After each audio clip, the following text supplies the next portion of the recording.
Bonjour et bienvenue dans cette cinquième vidéo consacrée à l'introduction au réseau niveau 1, les éléments fondamentaux. Après avoir abordé les prérequis et objectifs, l'impact des réseaux actuels sur nos modes de vie, les modèles de trafic réseau, les éléments composant ces derniers, les différents types de réseaux, les grands challenges des réseaux, aujourd'hui on va parler des tendances. Le BIOD. Bring Your Own Device tend à se répandre depuis quelques années. L'objectif est de permettre à l'utilisateur d'amener et d'utiliser ses propres équipements, téléphone, tablette, ordinateur portable au sein de l'entreprise, tout en garantissant la sécurité de celle-ci et en gardant un certain confort d'utilisation. Le BIOD est donc un challenge au niveau des règles de sécurité d'accès réseau. En effet, l'introduction d'équipements non contrôlés par les systèmes de sécurité de l'entreprise a été interdite pendant longtemps car un équipement qui n'obéit pas à la politique de sécurité de l'entreprise expose aux menaces suivantes. Exposition potentielle de l'entreprise à des virus. Les équipements personnels n'ont pas de contraintes quant à l'installation d'antivirus ou à la mise à jour des signatures. Perte de données qui n'ont pas été sauvegardées par les moyens d'entreprise. Problème de confidentialité lié à la perte potentielle d'un équipement ou de son utilisation dans des endroits publics. Il se pose également le problème de la capacité des réseaux actuels à supporter la charge des équipements utilisateurs en plus des équipements habituels de l'entreprise. Un téléphone, par exemple, peut consommer une certaine bande passante, notamment à cause des différentes applications de type réseaux sociaux, etc. Une tablette a aujourd'hui presque les mêmes capacités qu'un ordinateur portable. Il doit donc être considéré comme tel au niveau de la planification des besoins réseau.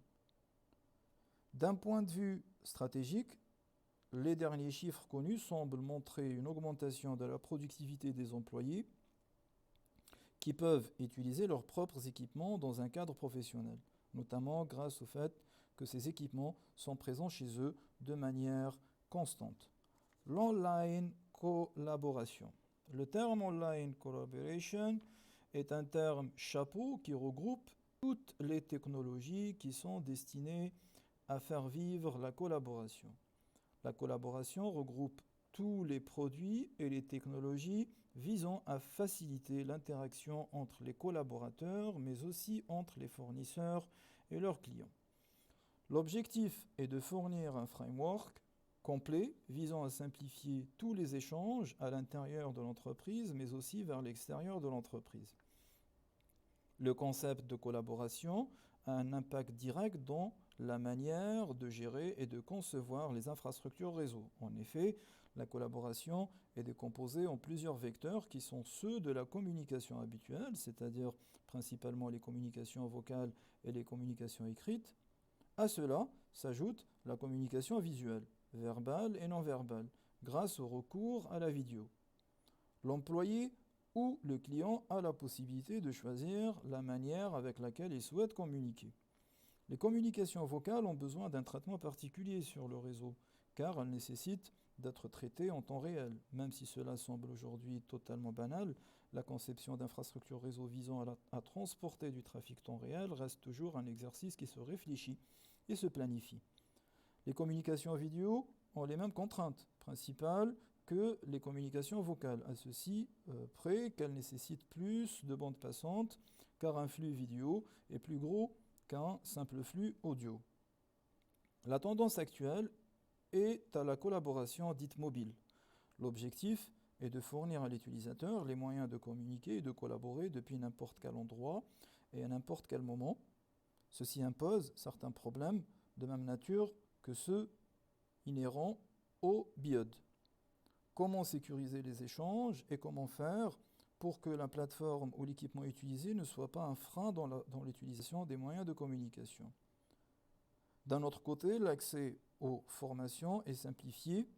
Si un expert d'un domaine donné se trouve à l'autre bout du monde, il peut proposer une formation en vidéo à divers apprenants localisés dans d'autres sites ou bien fournir la vidéo au format VOD selon le degré d'interactivité voulu.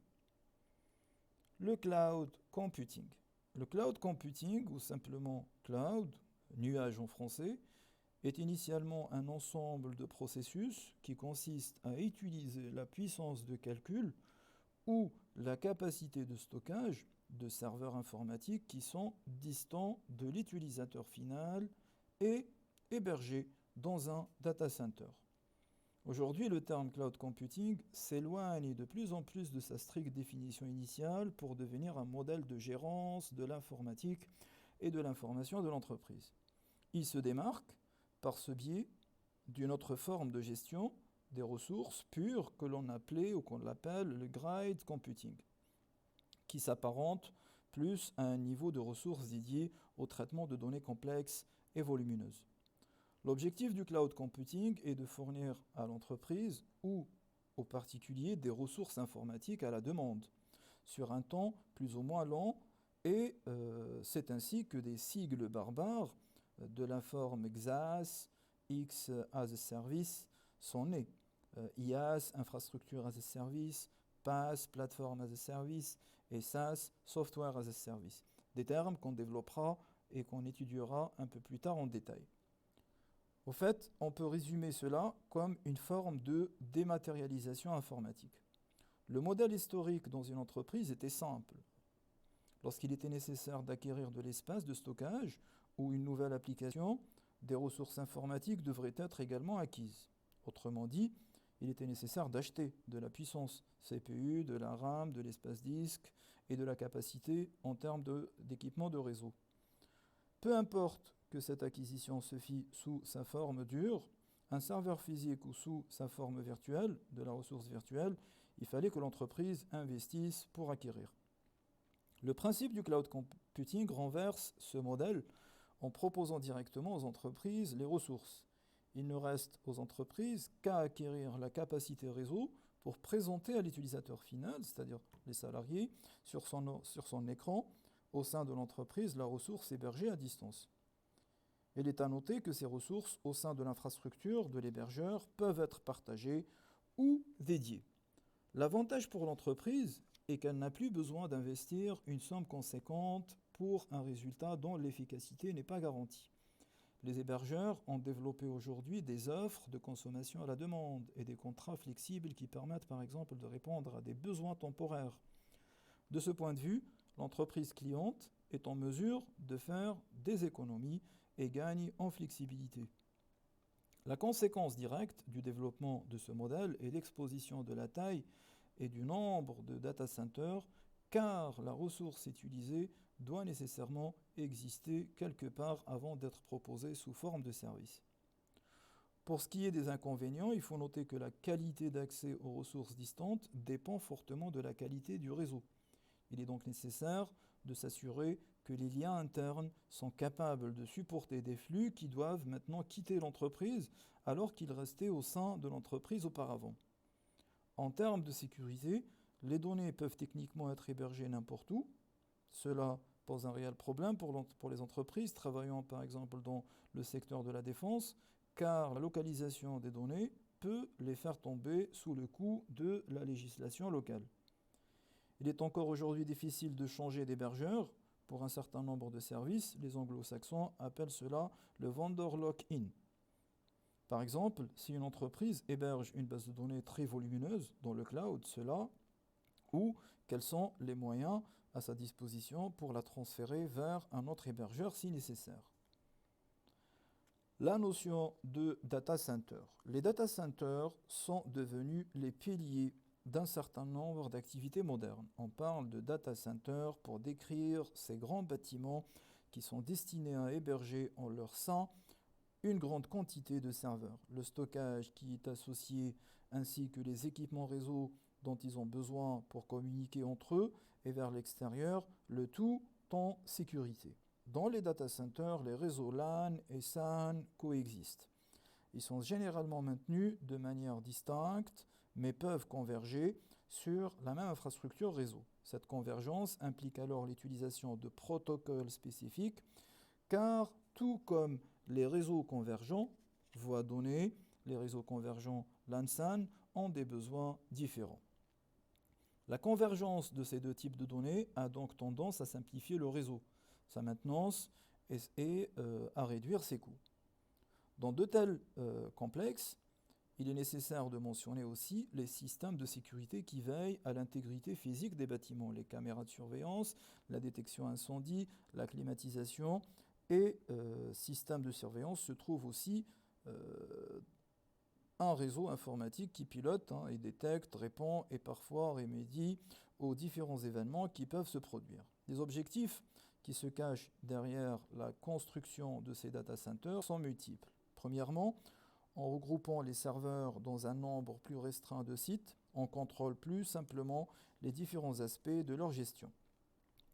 D'un point de vue technique, la redondance de 4 grands data centers est plus simple que si l'on devait gérer la redondance de 50 petites salles machines.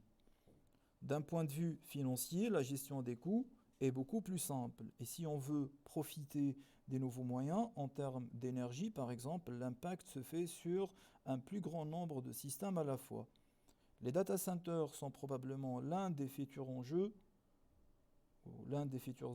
majeurs dans le cadre de la gestion de l'énergie.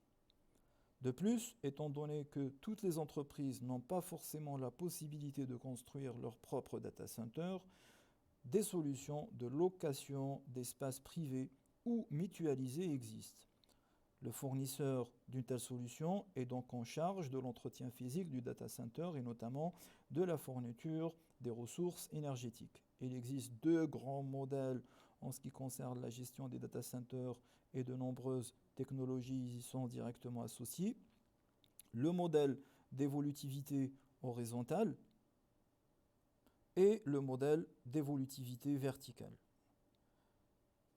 L'évolutivité horizontale, dans ce modèle, l'ajout de nœuds physiques est utilisé comme méthode pour faire grandir le pool de ressources disponibles. Les systèmes sont moins puissants individuellement, mais leur utilisation combinée permet d'atteindre les performances requises. C'est la répartition des ressources pour une application donnée qui doit ensuite être gérée pour former des grilles logiques de calcul qui forment une infrastructure logique composée d'un nombre d'éléments indéterminés. L'évolutivité verticale, dans ce modèle de développement, consiste à réduire le nombre d'équipements connectés afin d'héberger le plus possible d'instances virtuelles dans un seul équipement. Cette approche est l'inverse de celle utilisée dans l'évolutivité horizontale, car il s'agit d'avoir des systèmes de configuration puissantes, mais en nombre plus réduit. Parmi les domaines de technologie qui ont sans doute le plus marqué les data centers et l'évolutivité verticale figurent la virtualisation et les systèmes de châssis. D'abord, la virtualisation des systèmes qui autorise à ne plus dépendre du support physique, le serveur. La couche d'abstraction matérielle du système de virtualisation permet d'être très flexible et de maximiser l'utilisation des ressources, mais également de diminuer le nombre de serveurs physiques nécessaires. Puis, la virtualisation des réseaux qui permet de superposer plusieurs réseaux sur une même infrastructure physique ou de faire apparaître plusieurs équipements comme un seul ou une seule unité à son entourage, ce qui participe aussi à l'économie de la place nécessaire dans le data center. Les systèmes de châssis permettent, eux, d'offrir une plus grande densité de ressources dans un même espace. Ce sont des systèmes modulaires qui facilitent grandement l'extension de capacité à un coût moindre. Donc, pas mal de solutions sont offertes par la firme Cisco, par exemple. Après avoir abordé cet ensemble concernant les tendances, on va regarder la synthèse concernant cette première partie introductive au réseau. Cet aperçu nous a permis d'entrevoir la diversité des réseaux qui existent aujourd'hui. Ces réseaux diffèrent non seulement par leur taille, mais aussi par les services qu'ils rendent. Les réseaux doivent être fiables, c'est-à-dire supporter les pannes réseau, l'évolution en taille et s'adapter aux besoins des flux qu'ils utilisent avec les méthodes de qualité de service, QoS.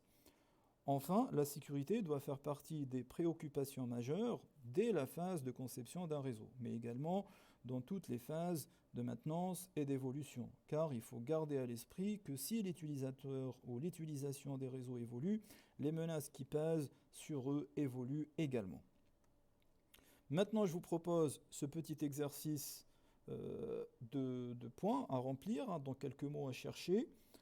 Je vous propose de faire une petite pause, de réfléchir sur les mots à insérer dans les petits espaces à compléter, et puis réactiver la vidéo pour voir le corriger juste après.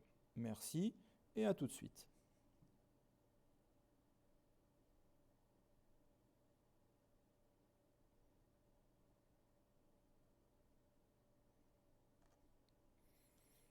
Voici les propositions de réponse. L'équipement permettant de filtrer l'accès au réseau et le firewall, donc le pare-feu. Une attaque de type ou l'attaque qui a pour objectif d'empêcher les utilisateurs légitimes d'accéder aux ressources du service, c'est une attaque de type déni de service. A, ou l'équipement qui intercepte les flux réseau pour les analyser et les bloquer s'ils correspondent à une signature identifiée, c'est les IPS. Les modèles ou le modèle qui servent, le modèle où les services sont hébergés dans des machines dédiées à cet effet où les différents clients viennent se connecter, c'est le modèle client-serveur. Le VPN, c'est un site, est un réseau virtuel qui permet de relier donc deux sites distants de manière sécurisée. Le VPN client à site est le type de VPN ou réseau virtuel qui permet de relier un client distant à un site de l'entreprise de manière sécurisée. Les réseaux convergents, le terme recherché, est un réseau qui comporte plusieurs types d'applications ayant des besoins différents, par exemple les données courantes et la voix. Le BIOD est une tendance réseau qui permet aux utilisateurs d'utiliser les équipements personnels dans l'environnement professionnel. Merci pour votre attention et puis je vous dis à la prochaine vidéo pour la suite des cours sur la réseautique.